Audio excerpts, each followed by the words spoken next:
দাদাৰ যেনেকৈ পানীত সাগৰত এনেকৈ ঢুকালে লাষ্ট আমি ট্ৰেইলাৰটো দেখিলোঁ পানীতে তেনেকুৱা কিবা এটা দেখিলোঁ চ' সেইটো মানে দেখাৰ পাছত মানে কি ক'ম মানে এনেকুৱা লাগিছে যেন তেওঁ গোটেই ৰিয়েল লাইফ চব যেন ৰিয়েল লাইফত তেওঁ ৰিয়েল লাইফৰ ষ্টৰিবোৰ যেন কৈ আছিল তেনেকুৱা এটা অনুভৱ হৈছে মানে মানুহ ৰাইজে।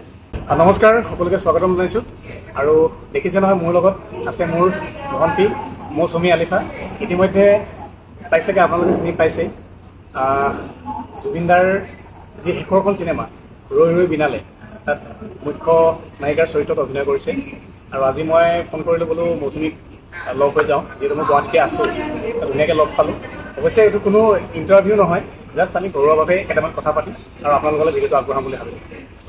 বেলেগ কিনো ক'ম, এই মুহূৰ্তত জুবিনদাৰ বিহীন প্ৰতিদিন আমাৰ কাৰণে উকা হৈ আছে। আমাৰ দাদাৰ লগত কাম কৰি কেনেকৈ অনুভৱ হৈছিলে, প্ৰথম কৰিছে চাগে তাৰ লগত, চ' অকণমান অভিজ্ঞতা আপোনালোকৰ লগত শ্বেয়াৰ কৰিব বিচাৰিম। মই প্ৰথমবাৰ মোৰ এইখন প্ৰথম চিনেমা দাদাৰ লগত, আৰু মই সঁচাই ব্লেছড, মই বহুত সৌভাগ্য যে দাদাই মোক এই অপৰচুনিটিটো দিলে।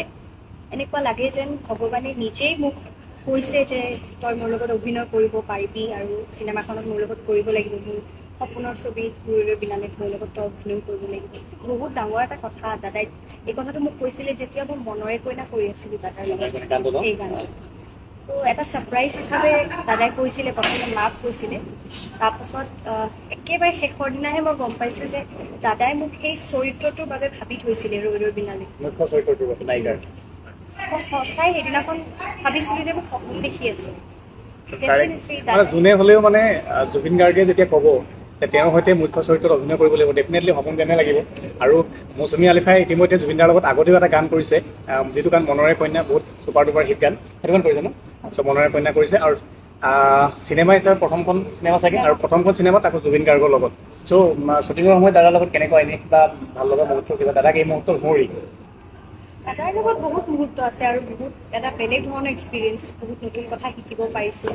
আৰু ক'ৰবাত বহুত কথা শিকিবলৈ থাকিও গ'ল দাদাৰ পৰা। আৰু দাদাই যদি আজি থাকিলেহেঁতেন এই নিজেই অনুভৱবোৰৰ কথা ক'ব পাৰিলেহেঁতেন আমাৰ মাজত থাকি।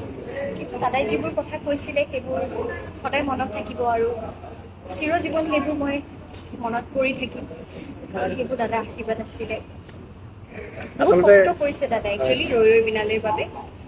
মই এটা ভাবোঁ, জুবিনদাৰ লগত আশে পাশেতো বহুত মানুহ থাকে, কিন্তু আশে পাশে থকা বহুত মানুহ কিন্তু জুবিন গাৰ্গ নহয়, বা জুবিন গাৰ্গৰ মানসিকতাৰ লগত আকাশ পাতাল পাৰ্থক্য। মানে মোৰ ক্ষেত্ৰতে মই বহুবাৰ প্ৰমাণ পাইছোঁ। দাদাৰ সন্মুখত মোক এনেকুৱা কৰি দেখায় যেন মোক এই মুহূৰ্ততে তোমাৰ চিকিৎসালয় লৈ যাব, মোক একদম পূৰা ঠিক কৰাই দিব, চিকিৎসা কৰাব, তাৰ পাছত কিন্তু মোক চিনি নাপায়। কিন্তু জুবিন গাৰ্গে আকৌ মোক যিদিনাখনি চিনি পালে সেইদিনাখনৰ পৰা চিনিয়ে পাই থাকিলে, সেইদিনাখনিৰ পৰা মোক মানে উৎসাহ যোগাই থাকিলে। চ' সেইকাৰণে দাদা আপুনি য'তে আছে সদায় তাৰ পৰা আশীৰ্বাদ দি থাকিব আমাক।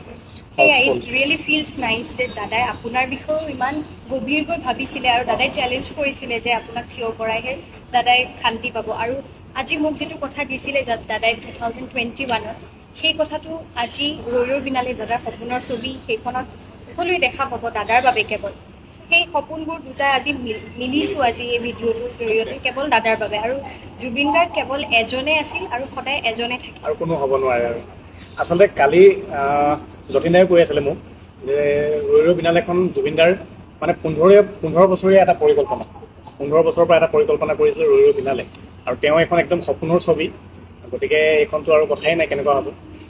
কিন্তু জুবিনদাৰ কিবা মই এটা কথা জানিব বিচাৰিছোঁ, তুমিতো অলৰেডি শ্বুটিঙত গোটেই চিনেমাখন আছাই। জুবিনদাৰ যিবোৰ ঘটনা আমি হৈ গ'ল লাষ্ট মুহূৰ্তত, তেওঁ যেনেকৈ শেষ নিশ্বাস ত্যাগ কৰিলে, যিটো ধৰণৰ কাহিনীবোৰ আমি পালোঁ, সেই কাহিনীবোৰতো এতিয়াও আমি গম পোৱা নাই, যে আমিতো ন্যায়হে বিচাৰি আছোঁ। প্ৰকৃততে কি হৈছে একজেক্টলি আমি গম পোৱা নাই।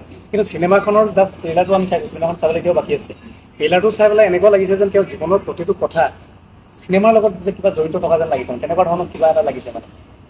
চিনেমাখনৰ ট্ৰেইলাৰটো চাই তেনেকুৱাই লাগিছে, কিন্তু আমি সকলোৱে জানো যে দাদাই নিজৰ জীৱনটোক লৈ নিজক লৈ সদায় পজিটিভ আছিলে, আৰু চিনেমাখনৰ যোগেদিও দাদাই পজিটিভ মেছেজ এটাই শ্ব' কৰিছিল। চিনেমাখন চালেই সেইটো গম পাব। আচলতে মানে কি সেই দাদাৰ যেনেকৈ পানীত সাগৰত এনেকৈ ঢুকালে, লাষ্ট আমি ট্ৰেইলাৰটো দেখিলোঁ, পানীতে তেনেকুৱা কিবা এটা দেখিলোঁ। চ' সেইটো মানে দেখাৰ পাছত মানে কি ক'ম, মানে এনেকুৱা লাগিছে যেন তেওঁ গোটেই ৰিয়েল লাইফ চব যেন ৰিয়েল লাইফত তেওঁ ৰিয়েল লাইফৰ ষ্টৰিবোৰ যেন কৈ আছিল, তেনেকুৱা এটা অনুভৱ হৈছে মানে মানুহ ৰাইজে। দাদাটো মই এতিয়াও বিশ্বাস কৰিব পৰা নাই যে দাদাই আমাৰ মাজত নাই আজি। দাদাই যিবোৰ কাম আমাক দিছে বা যিবোৰ কথা আমাক কৈছিলে, সেইবোৰ সদায় আমাৰ মনত আৰু আমাৰ প্ৰাণত থাকিব। সেইবাবে মই ভাবোঁ যে দাদাই সদায় অমৰ আমাৰ মাজতেই আছে আৰু আজি দাদাই আমাক চাই আছে য'তেই আছে। মই এটা ভাবোঁ আজি মানে বিশেষকৈ মৌচুমীৰ কাৰণে এটা খুব সৌভাগ্যৰ সময় ন জীৱনৰ, যে মানে এজন ভগৱানৰ লগত অভিনয় কৰি নিজৰ কেৰিয়াৰটো সৃষ্টি কৰা অনাগত সময়লৈকে মই ভাবোঁ। আৰু ন্যায়টো এতিয়া এনেকুৱা হৈ গৈছে, আমি পাম নে নাপাম, কি ভাবা বাৰু? ডেফিনেটলি পাম, আমি ন্যায় পাবই লাগিব, কাৰণ দাদাৰ কথা হয় আৰু বহুত প্ৰশ্ন আমাৰ মনত আছে, আমি এইখিনি জানিব লাগিব, সেইখিনি জানিব লাগে।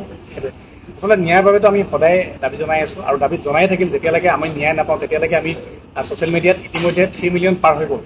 চ' 4, 5, 6 যিমান হৈ যাওক, আপোনালোকে ৰৈ নাযাব, কেৱল লিখি যাব #জাষ্টিছ ফৰ জুবিন গাৰ্গ।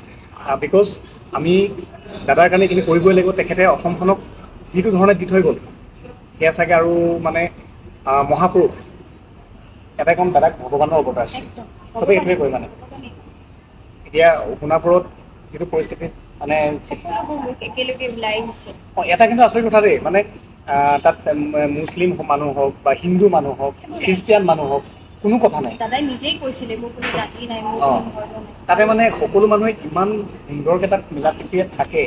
দাদাই সেইটো সদায় বিচাৰিছিল আৰু সেইটো কিন্তু যিটো কাম কৰি থৈ গ'ল জুবিন গাৰ্গে, তো আৰু 100 বছৰলৈকে জুবিন গাৰ্গৰ নিচিনা সত্তাক আমাৰ সময়তো নাপায়। তেওঁ জাতি ধৰ্ম নিৰ্বিশেষে সকলোকে শেষ কৰি থৈ গ'ল মানে।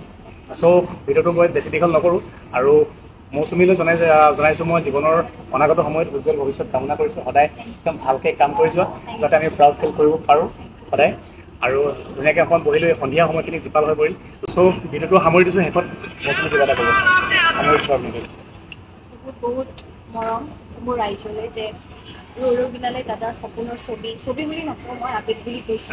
ইমান মৰম দিছে সকলোৱে, থেংক ইউ ছ' মাছ। আৰু আগলৈও যাতে মোক মৰম কৰে আৰু দাদাক আমি এনেধৰণে জীয়াই ৰাখিব লাগিব। অ'কে, শেষত সকলোকে এটা কথাই কৈছোঁ, জয় জুবিন দা আৰু #জাষ্টিছ ফৰ জুবিন দা। জয় আৰু ধন্যবাদ।